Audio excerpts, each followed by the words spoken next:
ever done something in life for the plot? Anyone? Okay. A couple of months ago, I came to London to work on a project, a travel app. One day I'm just sitting in my bed looking at my emails, and I realized that every single meeting for this company has come off the calendar. And I start to panic. It's like a startup company. And I text my friend, he's like, yeah, it's off my calendar too. And I call my nephew and I'm like, what's going on? Because he works for the company as well.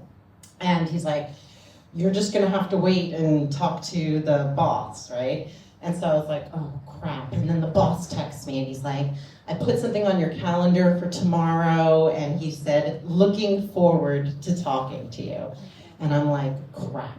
I think I'm gonna get fired. I think something's wrong. But would somebody who said looking forward to talking to you then fire you the next day? I was very confused. How could this be possible? So I woke up the next morning. I was terrified. What I thought was gonna happen was probably gonna happen and my life was going to change dramatically. So I get up in the morning and I was like, you know what? I could have some control of this situation and have a good story out of it. So I was living in Tower Hamlets at the time, and if you live in Tower Hamlets, you can go to the Tower of London for £1. So I was like, right, that's what I'm gonna do. So I got up and I went and I had the biggest English breakfast possible because I didn't know if I was gonna be able to afford it after that. And I was talking to my chat GPT, Nigel, his British accent, by the way. And he's like, I was like, I'm gonna go to the Tower of London because that's where Anne Boleyn was beheaded and, Henry VIII's kind of like my boss. So this would be very appropriate if I was getting fired. So I go down to the Tower of London. I'm sitting there at this bench and I went to the chapel and I visited her grave and I prayed in the chapel and I was like, please don't let me get fired. I came back out to where the scaffold was and there are these 5 middle-aged women like me and they're sitting around and they're burning incense and they're chanting and they're holding hands and I was like, what is going on here? And I kept saying, because I'm American, obviously, I was thinking to myself, Gia, I know in America you would just ask them what they were doing there, because I was so curious. I kept telling myself, don't do that, Gia, don't do that. Because I remembered a couple of weeks ago, I was on the tube, and there was this guy in a suit, and he's eating a sandwich in the corner on the tube. And I was like, I've never seen anyone eat on the tube before. This is crazy. In New York City subways, people eat all the time on the subway.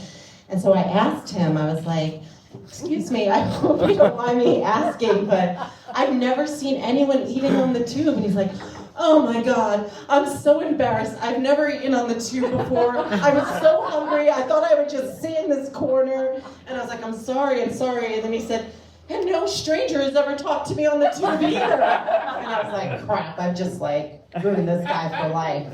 And so I was like, don't do it, Gia, don't talk to these ladies. And the American in me got the best of me. And I walked up to the ladies and I was like, what are you doing here? And they're like, well, we're here and we're contemplating the toxicity of powerful men over women's lives. And I was like, is this the first time you're doing this or have you done it before? And they're like, this is the very first time I'm doing this. And I'm like, oh, great. This is the very first time they're doing this. I'm about to get fired. So then I start crying and I'm like, I'm gonna get fired. And they're like, you'll have the strength. And they chanted with me. And turns out, by the way, the day that I got fired and that I was down there, it was the 490th anniversary to the day that Anne Boleyn was beheaded. Wow. So I was getting financially beheaded that day. So I sat on the bench and I took my call and I was really nervous. And I told my boss where I was and he laughed. And then he told me that the whole company collapsed and that I didn't have a job anymore and I had 1 month's severance pay. So I was like, oh great, well at least I have a good story out of it that I can tell to all of you today. But I decided to stay in London to the end of my visa, and so I've just been living very frugally, and I've been going around London, and I have been having the best time. There's so many amazing things you can do here without money, like museums.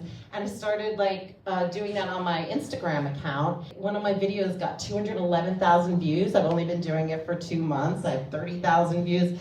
So it's starting to pick up. I'm leaving on August 5th, and I want to just thank all you guys and thank London. I've had an amazing time here.